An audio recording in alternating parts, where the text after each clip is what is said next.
Hello, everyone.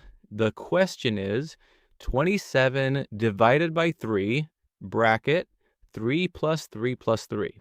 So first, let's solve 27 divided by 3, which is 9.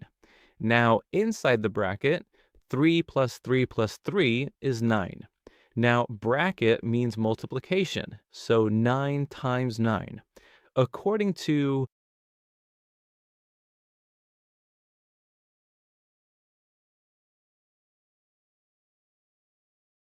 For V is the symbol used for exponentiation, and for V, it represents the operation of division.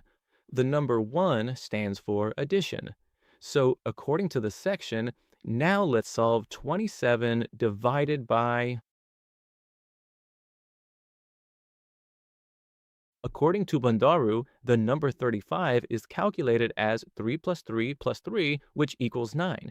Now, looking at 27 divided by 3, bracket 9, and now for the bracket notification, we have 27 divided by 3 into 9.